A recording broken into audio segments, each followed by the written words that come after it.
Message எல்லாம் வந்து ஒரு லைனில் இல்லை 4-5 வேர்ட்ஸ்குள்ளே முடிச்சுடுவேன் நான். இப்போ நம்ம பேராகிராஃப் வரைக்கும் போகுது.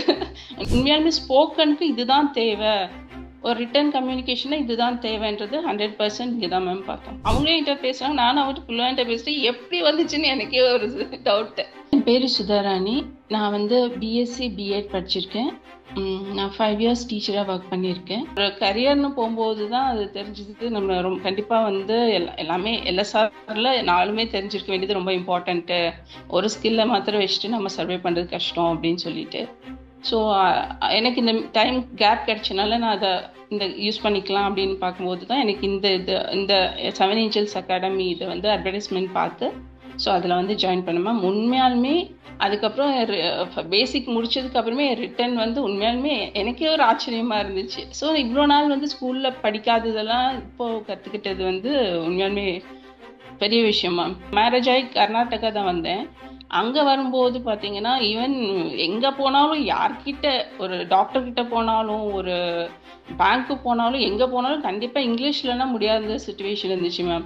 ஸோ அப்போ தான் அதோட இம்பார்ட்டன்ஸ் எவ்வளோன்னு தெரிஞ்சுக்கிட்டோம். நம்ம கண்டிப்பாக நம்மளுக்கு ஒரு பொசிஷனில் இருக்கிறோம்னா அந்த பொசிஷனுக்கு தேவையான எல்லா ஸ்கில்ஸும் நம்மக்கிட்ட இருக்கணுன்றது அதுக்கப்புறம் ரியலைஸ் பண்ணது மேம். அப்போ வந்து கஷ்டமாக தான் மேம் இருக்கும். அதாவது ஓரளவுக்கு டீச் பண்ணுற நாலேஜ் இருந்துச்சு மேம். பட் அதை தாண்டி நம்மளை வந்து பர்சனலாக பேசும்போது அந்த டைமில் கொஞ்சம் ஸ்ட்ரகிளான மாதிரி இருந்துச்சு. ஸோ அப்போல்லாம் வந்து நம்ம வந்து இதை வந்து சின்ன வயசுலேருந்து இதை ஃபோக்கஸ் பண்ணலை அப்படின்ற ஒரு இது வந்துச்சு மேம். ஆனால் சின்ன வயசுலேருந்து எப்படின்னா எல்லாமே ஸ்கூல் எஜுகேஷன் வந்து டோட்டலி டிஃப்ரெண்ட்டாக தான் இருந்துச்சு. இப்போ நம்ம படித்ததுக்கு அப்புறம் தான் இவ்வளோ விஷயம் இருக்கா அப்படின்றது இதாகிடுச்சு மேம். அப்போது எனக்கு என்ன தாட் இருக்குன்னா இது நம்ம சின்ன வயசுல ஏன் கற்றுக்காம இருந்தோம் அப்படின்னு சொல்லி. Totally different ma'am.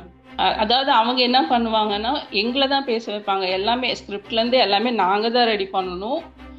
Full and full வந்து நாங்கள் தான் பேசணும். எல்லாமே நாங்கள் தான் ரெடி பண்ணிட்டு போகணும். அவங்க அங்கே இருந்துட்டு நாங்கள் என்ன மிஸ்டேக் பண்ணுறது மாத்திரம் தான் சொல்லிட்டுருப்பாங்க. ஸோ அப்போ வந்துட்டு அதை முடிச்சுட்டு வந்ததுக்கு கூட ஒரு பெரிய இம்பேக்ட் இல்லை மேம். பட் எங்களுக்கு சித்ரா மேம் தான் கிளாஸ் எடுத்தாங்க பேசிக்ஸு. ஒவ்வொன்றும் ரொம்ப பேசிக். உண்மையுமே எங்களுக்கு இது இவ்வளோ இதெல்லாம் தான் சொல்லித்தராங்கன்னு ஒரு ஆச்சரியம் இருந்துச்சு. பட் அதுவுமே பின்னாடி எவ்வளோ யூஸ்ஃபுல்லாக இருந்துச்சு அப்படின்றது அந்த பேசிக் முடிச்சதுக்கு அப்புறம் உண்மையாலுமே ஃபீல் பண்ணோம் மேம். மேம் டியூலிங்கோ தான் ஆக்சுவலாக இங்கே இருக்கும்போது சரி சும்மா இருக்கமே அதை அப்படியே பார்த்துட்டு இருக்கலாம் அப்படின்னு சொல்லிட்டு பார்த்தது மேம். அதில் தான் மேம் பார்த்தேன். ஆக்சுவலாக நான் நிறைய ஆன்லைனில் சர்ச் பண்ணதில்லை மேம். எனக்கு வந்து அந்த மீன் டைமில் எப்படி யூட்டிலைஸ் பண்ணணும்னு நான் கொஞ்சம் யோசிச்சுட்டு இருந்த டைமில் தான் எனக்கு இது வந்து ஒரு ஹோப் கொடுத்த மாதிரி இருந்துச்சு மேம். சார் பேசினது உண்மையுமே ஒரு ஹோப் இருந்துச்சு. சார் நான் வீட்லேயும் கன்சல்ட் பண்ண அவங்களும் ஜாயின் பண்ணுங்க. நாங்கள் ஜாயின் பண்ண அந்த பேசிக் கிளாஸ் முடிச்சோடனே டிசைட் பண்ணிட்டேன் கண்டிப்பாக இதுதான் பர்ஃபெக்டான இது அப்படின்னு சொல்லிட்டு 3 days பண்ணதுக்கு உண்மையாலுமே ஒரு பெரிய கான்ஃபிடென்ட் வந்துச்சு மேம். ஏன்னா சார் வந்து அப்போவே வந்து எங்களுக்கு நிறைய சென்டென்ஸை கிரியேட் பண்ணுறது எப்படி, ஓனாக கிரியேட் பண்ணுறது எப்படின்னு சொல்லி கொடுத்தாங்க. அது இதனால் வரைக்கும் அந்த மாதிரி பண்ணதே இல்லை மேம். ஸோ அதுக்கப்புறம் தான் ஒரு கான்ஃபிடென்ட் வந்துச்சு உண்மையாலுமே. அதுக்கப்புறம் ஓகே இது கண்டிப்பாக நம்ம பண்ணலான்னு டிசைட் கண்டிப்பாக மாறி இருக்குன்னு சொல்லணும். முதல்லலாம் ரிட்டர்ன் எடுத்துக்கிட்டேன்னா நான் முதல்ல ரிட்டர்ன் பண்ணுவேன். மெசேஜ் எல்லாம் வந்து ஒரு லைனில் இல்லை 4-5 வேர்ட்ஸ்குள்ளே முடிச்சுடுவேன் நான். இப்போ நம்ம பேராகிராஃப் வரைக்கும் போகுது. உண்மையாலுமே அது படிக்கிறவங்களுக்கு பொறுமையாக இருக்குமான்னு தெரியாது, அந்தளவுக்கு டைப் பண்ணிகிட்டு இருக்கோம் மேம்.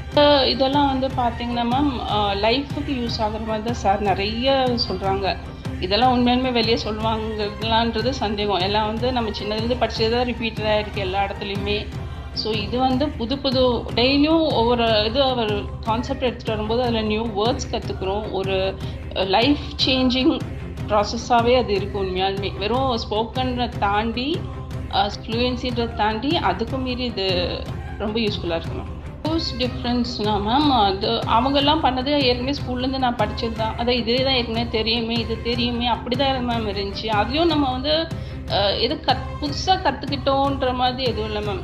தெரிஞ்சதே தான் ரிப்பீட் ஆகிட்டு இருக்கு அப்படின்ற மாதிரி தான் மேம் இருந்துச்சு. இதில் அப்படி இல்லை மேம். இதில் வந்து பேசிக்கலாக எக்ஸாம்பிள் சொல்லும்போது அந்த பொசிஷன் அந்த குவான்டிடேட்டிவ் அதெல்லாம் இதெல்லாம் லைஃப்பில் கேள்விப்பட்டதே இல்லை மேம். ஸோ இதெல்லாம் வந்து உண்மையாலுமே இது உண்மையாலுமே ஸ்போக்கனுக்கு இதுதான் தேவை, ஒரு ரிட்டன் கம்யூனிகேஷனில் இதுதான் தேவைன்றது 100% இங்கே தான் மேம் பார்த்தோம். என்ன சொல்ல போனோம்னா பேசிக் மேம். ஃபஸ்ட் பேசிக் கிளாஸ் தான் எனக்கே ஒரு பேசிக் மாதிரி இருந்துச்சு. அடுத்தது வந்து இந்த ப்ராக்டிஸ் செஷனும் நெக்ஸ்ட் உண்மையாலுமே இவ்வளோ ஒரு 25 டேஸ் கிட்ட ஆயிடுச்சு மேம். இப்போவுமே ஒரு இம்ப்ரூவ்மெண்ட் இருக்கு மேம். முதல்லலாம் இதெல்லாம் வீடியோஸ் எல்லாம் பண்ணதே கிடையாது. இப்போ வந்து ஒரு வீடியோஸ் போடுற அளவுக்கு வி ஆர் லக்கின்னு சொல்லணும் மேம். அட்லீஸ்ட் இந்த ஏஜ்லயே அது கற்றுக்க முடிஞ்சது அப்படின்னு சொல்லி. Okay, fine Sudha. Third day இந்த ஒர்க் ஷாப் 3 days முடிஞ்ச உடனே என் பக்கத்து வீட்டில் இருக்கவங்க வந்து ஆங்கிலோ இந்தியன். அவங்க வந்து உண்மையுமே நான் நினச்செல்லாம் பார்த்ததில்ல. நான் போய் அவங்ககிட்ட அவங்ககிட்ட பேசுகிறாங்க, நானும் அவர்கிட்ட ஃபுல்லாகிட்ட பேசுகிறேன். எப்படி வந்துச்சுன்னு எனக்கே ஒரு டவுட்டு.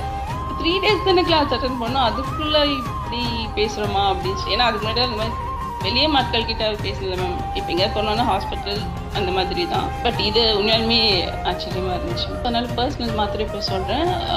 இப்போ ஃபஸ்ட்டு ஸ்டார்ட் பண்ணது ப்ரொகாஸ்டினேஷன் வச்சு தான் நம்ம லைஃப்லேயும் நிறைய டைம் பண்ணுவோம் மேம். இன்னைக்கு இந்த நான் பண்ணியிருக்கேன், ஒரு சில டைம் தள்ளி போடுவோம், இது நாளைக்கு பார்த்துக்கலாம் அப்படிலாம் தள்ளி போடுறது வந்து ப்ரொகாஸ்டினேஷன் தான் ஃபஸ்ட் லெசன் சார் எங்களுக்கு எடுத்தாங்க. ஸோ அது வந்து லைஃப்பில் பண்ணக்கூடாத மிஸ்டேக்கு. ஏன்னா அடுத்த நாள் அதை விட ஒரு பேர்டன் நமக்கு வரும்போது நம்ம வந்து என்ன பண்ணுவோம் அப்படின்றதெல்லாம் உண்மையுமே ஒவ்வொரு விஷயமும் மேம்.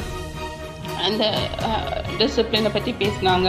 அந்த மாதிரி நிறைய கோல்ஸை செட் பண்ணுறது, அதை ஃபார்வர்ட் எப்படி நம்ம அதை வந்து சக்ஸஸ்ஃபுல்லாக கொண்டு போகிறதுன்ற எல்லா விஷயமுமே உண்மையுமே லைஃப்பில் இந்தளவுக்கு லைஃபுக்கு தேவையானது இந்த கிளாஸில் கிடைக்கும் நிச்சயமாக எதிர்பார்க்கலாம். நாங்கள் நினச்ச வெறும் ஸ்போக்கனோட முடிஞ்சு ஸ்போக்கன் வந்துடும் அப்படி தான் இருந்தோம் மேம். பட் அதை விட எக்ஸ்ட்ராடினரியாக இருக்கு மேம். எங்களுக்கு ட்ரெயினர் வந்து சித்ரா மேம். அது என்ன சொல்லும்போது உண்மையாக சொல்லணும்னா ஒரு பேரண்ட் வந்து ஒரு சைல்டுக்கு எப்படி சொல்லி தருவாங்களோ அவ்வளோ பொறுமையாக ஒவ்வொரு டவுட்ஸும் கிளியர் பண்ணுவாங்க. அதை நான் சொன்ன மாதிரி பேசிக்லேருந்து கொண்டு போனதுனால எங்களுக்கு அது உண்மையாலுமே அது பெரிய கஷ்டமாக தெரியல, ஈஸியாக இருந்துச்சு மேம். அவங்களுக்குள்ள அந்த ட்ராவல் பண்ணும்போது அது ரொம்ப ஈஸியாக கொண்டு போனாங்க. காம்ப்ளெக்ஸான விஷயத்த கூட ஈஸியாக சொல்லி கொடுத்தாங்க. ஸோ அது ரொம்ப யூஸ்ஃபுல்லாக இருந்துச்சு. Really you are doing great job. Please keep it up. இன்னும் இது நிறைய பீப்புள் போய் ரீச் ஆகணும் மேம்.